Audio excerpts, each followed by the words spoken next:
Shalom Bapak Ibu Saudara, kita meneruskan studi kita kristalisasi kitab Yosua. Ini kita sudah masuk kepada suku Efraim. Kemarin kita bahas suku Yehuda. Jadi Bapak Saudara, Israel itu secara keseluruhan merupakan simbol gereja, dan Israel itu sedang dalam kitab ini sedang meraih warisannya, yaitu tanah perjanjian. Sementara gereja kita tahu warisannya adalah kepenuhan Kristus atau roh yang tidak terbatas. Tetapi kita tahu bahwa Israel juga memiliki beberapa suku, bahkan ada pribadi-pribadi yang mendapat warisan tertentu. Misalnya dari suku Yehuda itu ada Kaleb ya. Dari suku Efraim yang akan kita bahas ini sebentar ada Yosua ya. Dan ini simbol suku-suku ini ataupun pribadi-pribadi ini simbol daripada anggota-anggota gereja itu sendiri. Barangkali secara pribadi atau juga komunitas ya. Nah, jadi saudara kita tahu secara khusus, secara umum itu warisan yang Israel itu tetap adalah tanah perjanjian, walaupun secara pribadi ada hal-hal tertentu. Dalam gereja juga warisannya secara umum itu adalah tetap kepenuhan Kristus ya, dan atau roh yang tak terbatas. Namun secara pribadi lepas pribadi sebagai anggota gereja, barangkali ada beberapa yang mendapatkan suatu janji ya, karena dia bergaul dengan Tuhan, dia mendapatkan janji hal-hal tertentu diberikan kepada orang-orang tertentu juga ya. Nah, mari kita masuk kepada ini, nggak usah kita baca lagi ayatnya, ada dua pasal ini soalnya ya.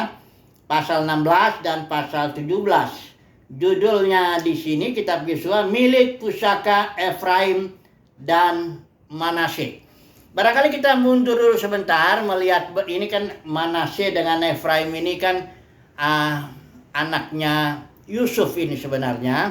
Ketika Yusuf sudah di Mesir dan Yakub itu datang, dan Yakub bilang, kedua anakmu yang lahir di Mesir ini sebelum aku datang itu menjadi milikku. Artinya sebenarnya begini, Yusuf itu jadi memiliki hak kesulungan, karena dalam pembagian ini dia mendapat jadi 2 kali lipat, ya kan, Efraim dan Manasye. Sementara suku Ruben itu tadinya sebenarnya dia yang mendapatkan hak kesulungan, tapi karena kasus dia menaiki tempat tidur ayahnya Yakub, waktu itu gundik ayah Yakub itu, dan akhirnya hak kesulungan itu pindah kepada Yusuf ya. Dari Yusuf ini memang seorang yang luar biasa lah ya. Mari kita baca dulu berkatnya Yakub untuk Yusuf maupun berkatnya Musa untuk Yusuf, karena nanti kita melihat ceritanya ini terkait ini ya. Saya baca aja dengan cepat ini berkatnya Yakub untuk Yusuf.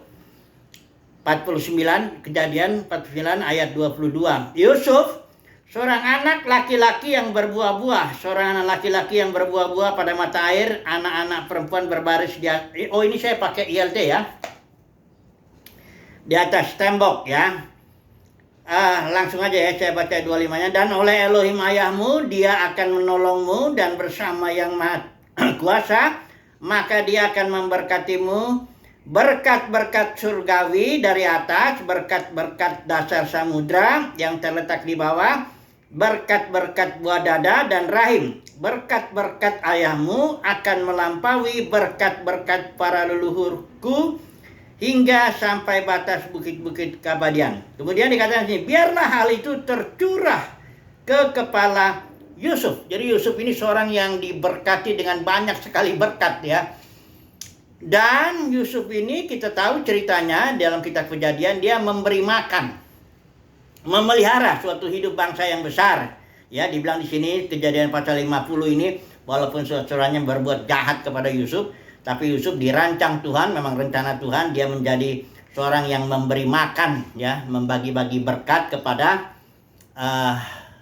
saudara-saudaranya bangsa Israel ya. Dikatakan di sini pasal 50 ayat 20, agar dapat memelihara kehidupan suatu bangsa yang besar. Disinilah Yusuf berfungsi sebagai memberi ya berkat, karena dia diberkati dengan banyak jenis berkat ini ya. Kemudian kita lihat lagi yang Musa, bagaimana yang Musa ini, berkat Musa kepada Yusuf ya.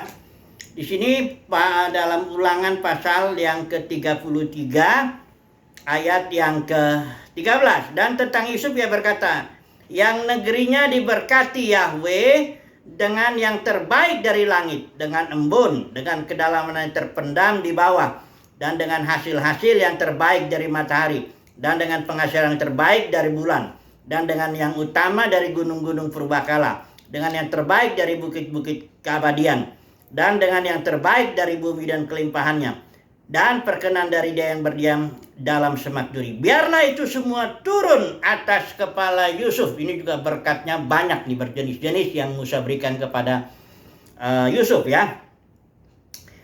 Di sini dikatakan, dan kata mahkota orang yang istimewa dari antara saudara-saudaranya. Dan memang Yusuf ini seorang yang istimewa lah ya dari saudara-saudaranya. Nah, ini Yusuf ini punya anak dua, Efraim dan sebelum Yakub datang ke Mesir, itu Efraim dan Manasye. Manasye sebenarnya sih anak yang sulung ya. Jadi ketika Yakub memberkati, dia tangan Yusuf udah jelas dia bawa itu Manasye di sebelah kiri tangan Yusuf, supaya tangan kanan Yakub itu nanti ke sini, karena menurut pemahaman Yusuf tangan kanan itu lebih bagus berkatnya daripada tangan kiri. Maka ketika itu Yakub malah gini kan, sehingga Efraim yang di sini menjadi, yang di kanan Yusuf menjadi kena yang ke tangan kanan Yakub. Sehingga memang dalam kenyataannya Efraim lebih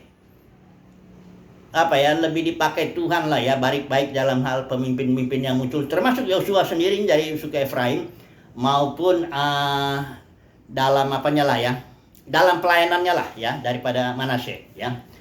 Nah, jadi hari ini kita mau bahas ada dua hal aja lah ya. Pertama tentang Yosua yang membagi warisan ya, karena di sini Yosua itu membagi warisan di Shilo ya. Nanti kita juga akan singgung ya, dua kota itu di daerah suku Efraim itu ada Shilo, ada Sikem. Ya, Sikem ini adalah tulang-tulang Yusuf, dia masuknya ke Sikem ya. Jadi berkat Yusuf ini, sudah ingat ya, kalau dalam konteks perjanjian lama itu kuburan itu ada maknanya. Ya, ada maknanya bahwa semakin kita dekat dengan leluhur kita, orang Israel ya, itu baik janji Tuhan kepada dia maupun berkat-berkatnya itu jadi dekat gitu loh ya. Jadi suku Efraim ada kota di situ, dua kota ya, ada kota Shilo itu yang Kemah Suci itu pertama masuk situ, yang kedua Sikem. Sikem inilah di situ tulang-tulang Yusuf dibawa ke situ, sehingga suku Efraim ini dekatlah dengan berkat-berkatnya, berkat-berkat Yusuf ya. Nah, mari kita melihat di sini Yosua yang membagi-bagi membagi-bagi warisan, yaitu tentu dengan Imam Eleazar di sini ya, pasal 14. Saya baca dulu sebentar ya. Inilah semuanya yang diterima oleh orang Israel sebagai milik pusaka di tanah Kanaan yang telah dibagikan kepada orang Israel oleh pertama Imam Eleazar, Yosua bin Nun, dan para kepala kaum keluarga. Tapi tetap kepemimpinannya kan Yosua. Jadi Yosua inilah yang dipakai Tuhan untuk membagi-bagi milik pusaka. Ini mirip dengan Yusuf ya. Coba bandingkan ya. Yusuf itu membagi-bagi karena dia diberkati dengan banyak berkat ya. Dia memberikan makan kepada semua saudara-saudaranya, seluruh bangsa itu. Sementara Yosua di sini ini diberkati juga tentunya. Dia dari suku Efraim, dia membagi-bagi warisan Israel ya. Barangkali kalau kita langsung menerapkan ke sini, ke gereja, ada anggota-anggota gereja tertentu atau individu-individu barangkali yang diberkati dengan bermacam-macam berkat. Semua diberkati, ingat ya. Semua diberkati. Saudara lihat di sini, tapi ada berkat masing-masing. Saudara lihat di kitab Kejadian itu, waktu Yakub memberkati seluruh Israel, itu ada kalimatnya begini. Perhatikan ini ya, pasal yang ke-49 ayat 28. Saya baca ya. Semuanya ini adalah kedua belas suku Israel, dan inilah yang telah ayah mereka katakan tentang mereka, dan dia memberkati mereka. Dia memberkati mereka masing-masing sesuai dengan berkatnya. Jadi berkat itu tidak sama, semua orang diberkati bahkan. Bapa di sorga begitu besar kasih Bapa akan dunia ini, sehingga dia telah mengarahkan akan anaknya yang tunggal. Saudara tahu nggak dunia ini sudah diberkati? Gak peduli dia mau percaya atau tidak, apapun juga. Karena Tuhan sudah menyerahkan anaknya menjadi tebusan dosa dunia, ya. Perhatikan loh, itu 1 Yohanes 2 dan 1 Yohanes 4 bahwa Yesus itu adalah juru selamat dunia, dan Yesus itu menghapus bukan hanya dosa kita tapi dosa dunia. Dan bahkan Yohanes Pembaptis mengatakan di Injil Yohanes itu, lihatlah ini anak domba Elohim yang menghapus dosa dunia. Jadi dunia sudah diberkati, tetapi dengan berkat yang masing-masing dan juga waktunya tertentu, ya, masing-masing ada urutannya. Sekarang saudara melihat, ya, jadi bahwa Yusuf diberkati atau Yosua diberkati dengan segala berkat itu, dan dia bisa karena itu dia bisa membagi-bagikan, ya, milik pusaka orang Israel. Kalau kita terapkan ke sini sekali lagi ke dalam anggota gereja, Yosua atau Yusuf, ya, itu anggota-anggota atau barangkali komunitas atau apa yang diberkati dengan banyak berkat, terutama pewahyuan, ya, karena manusia hidup dari firman dan roti, tapi yang utama kan firman dulu, ya kan, baru roti. Jangan cari dulu roti, ya, cari firman dulu, ya, cari kerajaan sorga dulu, firman. Nah, orang yang bisa seperti Yusuf atau Yosua zaman ini, anggota-anggota gereja tertentu yang mendapatkan banyak lah, ya, pewahyuan firman, ya, berkat-berkat yang barangkali juga berkat materi, ya, dia bisa membagi-bagikan itu. Berbagai orang yang memberi daripada yang menerima. Memang menerima juga diberkati, enak juga, tapi lebih berbahagia lagi yang memberi. Nah, ini Yusuf dan Yosua akhir zaman ini, dia memberi, ya. Itu tanda diberkati, ya. Jangan, saudara, dalam dunia kekristenan orang kalau tanda diberkati kan dapat mobil, dapat rumah, ya itu juga diberkati. Dapat ini, dapat itu, diberkati itu. Tapi yang paling diberkati itu yang memberi. Kayak Yosua. Itu dia memberi. Karena dia diberkati berkelimpahan, banyak jenis berkatnya itu. Sehingga dia bisa bagikan itu, ya, menjadi milik pusaka bagi gereja. Satu, ya. Kemudian kita bicara mengenai kepemimpinan daripada suku Efraim. Yosua ini salah satu pemimpin besar Israel lah, katakan begitu, ya. Walaupun tentu dia nggak sebesar Musa tentunya. Tapi Yosua ini pemimpin yang ditetapkan Tuhan membawa bangsa Israel memiliki milik pusaka. Yosua dari suku Efraim, ya. Hanya memang nanti kita lihat cara kegagalan, ya, suku Efraim juga dan Manasye. Tapi sebelum itu kita masuk dulu ini sebentar, ya.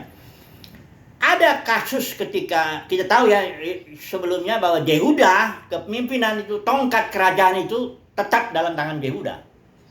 Berkat kepemimpinan itu dalam Yehuda, tapi bukan berarti Efraim ini tidak pernah atau tidak pernah melahirkan para pemimpin. Nanti kita lihat di sini, ya. Pada zaman Daud dari suku Yehuda, ya. Ya, punya anak kan punya anak tuh Salomo. Nah, Salomo ini jatuh dalam penyembahan berhala, kita tahu ceritanya. Dan akhirnya Tuhan mau mengoyak kerajaannya itu, ya, kerajaan Rehabeam. Itu ada seorang nabi namanya Nabi Ahia dari Shilo. Shilo itu bagian daripada milik pusaka Efraim, dan di sanalah kemah pertemuan itu ditaruh. Tapi sudah lari, ya. Di zaman Nabi Ahia, Shilo sudah nggak dipakai lagi sebagai kemah pertemuan, karena pada zaman Hakim Eli itu waktu itu kemah itu pertemuan sudah diambil sama orang Farisi, sudah berjalan dia kemana, dan Daud sudah bawa itu ke kota Yerusalem, dan Tuhan sudah milih Yerusalem, ya. Jadi, tapi ada seorang nabi dari namanya Ahia dari Shilo ini, ya. Ini barangkali kita baca nanti di sini sebentar. Dia menubuatkan bahwa ada di situ yang namanya Jerobeam bin Nebat, seorang Efraim, ya. Coba lihat di sini 1 Raja-Raja 11, ya, ayat 26. Juga Jerobeam bin Nebat seorang Efraim. Ini dia dinubuatkan oleh Nabi Ahia bahwa engkau akan mendapat 10 suku. aku akan koyakkan dari Daud ini 10 suku, maksudnya dari Rehabeam ya. 10 suku dan di sini kasih Benyamin sama Yehuda ya, yang dipimpin oleh Rehabeam. Dan dikasih janji juga, dahsyat tuh, janjinya hampir sama loh dengan janji Daud. Perhatikan ini ya. 1 Raja-Raja 11 ayat 38. Ini janji Tuhan lewat Ahia kepada Jerobeam bin Nebat. Ya, waktu itu Jerobeam dengan Rehabeam anak Salomo ini pecah mereka. Ini kerajaan selatan, Yehuda dan Benyamin. Ini kerajaan utara, 10 suku. Dan Tuhan janji. Nah, ini janjinya ini. Ayat 38. Dan jika engkau mendengarkan segala yang kuperintahkan kepadamu dan hidup menurut jalan yang kutunjukkan dan melakukan apa yang benar di mataku, dengan tetap mengikuti segala ketetapan dan perintahku seperti yang telah dilakukan oleh hambaku Daud, maka, ini perhatikan ini, aku akan menyertai engkau dan aku akan membangunkan bagimu suatu keluarga. Keluarga itu apa? Yang teguh, seperti yang kubangunkan bagi Daud, dan aku akan memberikan orang Israel kepadamu. Ayat 39, dan untuk itu aku merendahkan Tuhan Daud tetapi bukan untuk selamanya. Terbayang, ya bayang. Seandainya Jerobeam bin Nebat taat, ini seorang Efraim ini taat kepada Tuhan, maka Tuhan bilang aku akan bangunkan suatu keluarga yang teguh sama seperti dia bangunkan itu kepada Daud. Ya, di sini Daud direndahkan karena si Salomo menyembah berhala dan pecah kerajaan itu. Sayangnya Jerobeam bin Nebat malah membuat suatu penyembahan berhala yang baru karena dia takut kalau orang Israel nanti datang ke Yerusalem beribadah di sana, karena bait suci kan di sana. Nanti orang Israel jadi menyimpang jadi kembali ke Rehabeam. Sayang ya, hampir suku Efraim itu dalam kepemimpinan pun menyamai suku Yehuda, ya. Tapi di sini memang ada kesalahan ini suku Efraim. Mari kita lihat dulu ya, pasal 16 ayat 10, ya 16 ayat 10 ayat di Yosua ya, Yosua 16 ayat 10. Tetapi orang Kanan yang diam di Gezer tidaklah dihalau mereka, ya.